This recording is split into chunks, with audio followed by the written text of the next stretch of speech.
Welcome to my YouTube channel. ہم آپ کو سنانے جا رہے ہیں ایک مغرور شہزادی کی کہانی۔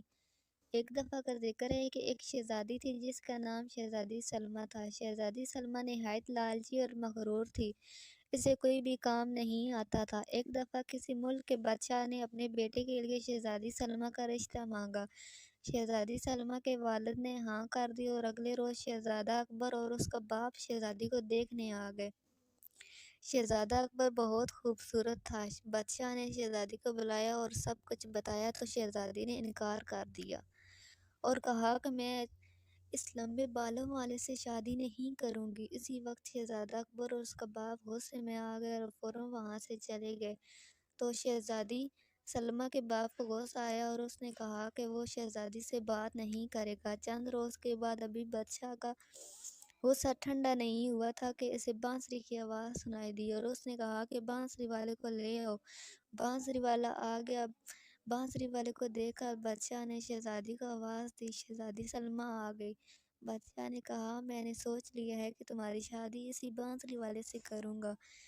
شہزادی پریشان ہو گئی۔ بادشاہ نے ایک بھی نہ مانی اور شہزادی کی شادی بانسری والے سے کر دی۔ بانسری والا شہزادی کو لے کر ایک باغ کی طرف چلا گیا۔ وہ باغ بہت ہی خوبصورت تھا۔ شہزادی نے کہا یہ باغ کس کا ہے؟ تو بانسری والے نے کہا باغ شہزادے اکبر کا ہے۔ شہزادی بولی میں بھی کتنی بیوقوف ہوں۔ تو وہ بانسری والا آگے چل پڑا۔ راستے میں جا کر بانسری والا بولا میں تھک گیا ہوں، مجھے کھانا بنا کے دو۔ شہزادی نے کہا مجھے کھانا بنانا نہیں آتا۔ بانسری والا بولا چلو کچھ نہیں ہوتا، تم کوئی اور کام کر لینا۔ بانسری والا کچھ سامان لے آیا اور شہزادی سے کہا تم اس سے پاپڑ بناؤ اور بیچو۔ مگر شہزادی نے کہا مجھے کوئی بھی کام نہیں آتا۔ اس نے کہا میں کچھ نہیں جانتا، تم پاپڑ بناؤ گی۔ اور شہزادی پاپڑ بنانے لگ گئی اور اسے تلنے لگی۔ آخر کار اس کا ہاتھ جل گیا۔ بانسری والا بولا تم کسی کام کی بھی نہیں ہو، اور بولا تمہیں برتن لا کے دیتا ہوں، وہ بیچنا۔ اور کئی دنوں تک شہزادی برتن فروخت کرتی رہی۔ ایک دن شہزادی برتن بیچ رہی تھی تو ایک آدمی گھوڑے پر آیا اور شہزادی کے برتن پر گھوڑا چڑھا دیا۔ برتن ٹوٹ گئے اور شہزادی روتے ہوئے گھر چلی گئی۔ بانسری والا بولا تم کسی کام کی بھی نہیں ہو، جاؤ کسی کے گھر نوکرانی بنو اور سب کام سیکھو۔ شہزادی کسی کے گھر گئی اور جھاڑو پوچھا کرنے لگی۔ ایک دن شہزادی کو ڈھول کی آواز سنائی دی اور وہ اس آواز کی جانب چل پڑی کہ یہ وہی محل ہے جس میں وہ رہتی تھی، اور اس نے دیکھا کہ سب خوش ہیں۔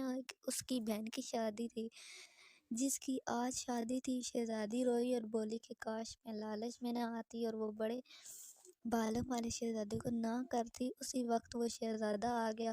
اس نے کہا شہزادی سلمیٰ آپ نے مجھے یاد کیا؟ شہزادی بولی میں اپنی غلطی پر شرمندہ ہوں۔ شہزادہ بولا ہم نے آپ کو غلطی کا احساس دلانا تھا، میں وہی بانسری والا ہوں جس سے تم نے شادی کی تھی۔ شہزادی اسی وقت ہنس پڑی اور جس آدمی نے آپ کے برتنوں پر گھوڑا چڑھایا تھا وہ بھی میں ہی ہوں۔ اب تم اپنی غلطی پر شرمندہ ہو، مجھے بہت خوشی ہوئی ہے۔ پھر بادشاہ بولا اب تم دونوں کی شادی بڑے دھوم دھام سے ہوگی، اور وہ دونوں خوشی سے رہنے لگے۔ پیارے بچوں، آپ سب کو پتہ ہے کہ لالچ بری بلا ہے۔ لالچ کسی نہ کسی کنویں میں جا گرتا ہے اور آخرکار نقصان ہی اٹھانا پڑتا ہے۔